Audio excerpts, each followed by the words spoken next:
9 মাহ 9 দিন গৰ্ভত ৰাখি এগৰাকী মাকে সন্তানক কিমান কষ্টত ডাঙৰ দীঘল কৰে। শেষত কি কৰে সন্তানটোৱে? মাকক পুহিব নোৱাৰি বৃদ্ধাশ্ৰমত পঠাই দিয়ে। এইটো আপুনি কিমানখিনি গ্ৰহণযোগ্য বুলি ভাবে বাৰু? এইটো কিমান পাপ কৰি আছে আপোনালোকে? যদিহে আপোনালোকে বৃদ্ধাশ্ৰমত মাকক যদি ৰাখিছে, আজিয়ে লৈ আহক, নহ'লে এই পাপ আপোনালোকে কিন্তু এদিন ভুগিব লাগিব, বহুত বেয়াকৈ ভুগিব লাগিব। লৈ আহক আজিয়ে। নমস্কাৰ, মই দিগন্ত ভাইটি। বন্ধুসকল, আজি এগৰাকী মাক লৈ ভিডিঅ' বনাইছোঁ, যাৰ বাবে আমি এই পৃথিৱীখন দেখিলোঁ, যিয়ে আমাক তুলি তালি ডাঙৰ দীঘল কৰিছে।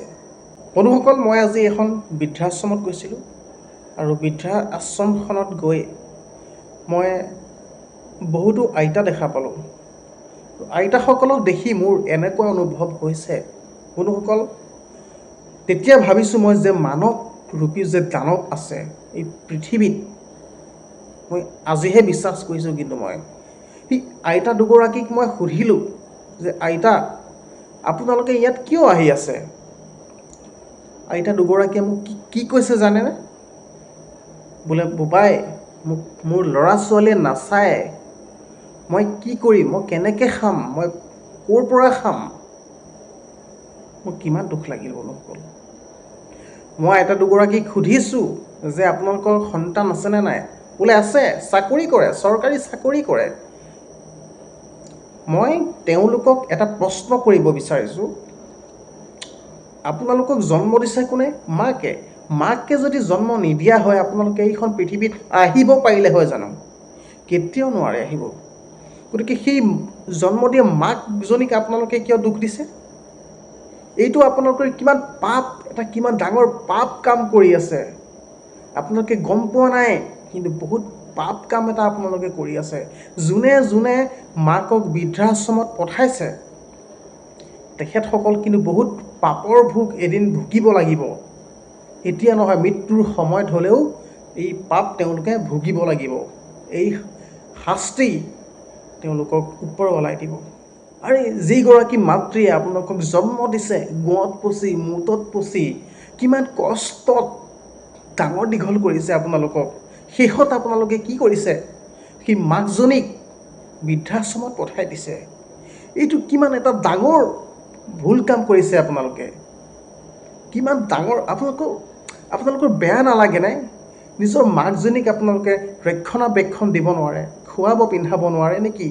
ইমানো আপোনালোকৰ কি ক'ম মই, বহুত পাপ কাম কৰি আছে আপোনালোকে।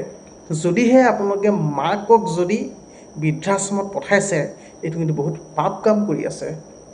আজিয়েই লৈ আহক মাকক আৰু ভৰিত ধৰি সেৱা কৰক যে মা, মোৰ ভুল হৈ গ'ল, তুমি মোৰ ঘৰতে থাকা, সেইবুলি কওক। লৈ আহক, ভৰিত ধৰি ক্ষমা খোজক।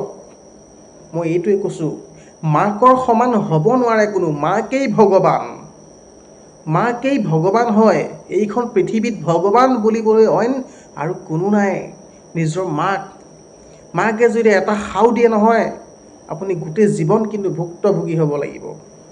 শাস্তিত আপুনি ভুগি থাকিব লাগিব, দুখত আপুনি ভুগি থাকিব লাগিব, যদি অন্তৰৰ পৰা যদি মাকে শাও যদি দিয়ে। যোনে যোনে মাকক বৃদ্ধাশ্ৰমত থৈছে, মই তেখেতসকলক হাতযোৰ কৰি কৈছোঁ যে আপোনালোকে মাক লৈ আহক নিজৰ ঘৰলৈ আৰু ঘৰতে ৰখাওক। আৰু এই মাৰ সমান কোনো হ'ব নোৱাৰে পৃথিৱীত। মায়ে ভগৱান। আপোনালোকে ঘৰৰ পৰাই ভগৱানক উলিয়াই পঠাই দিছে।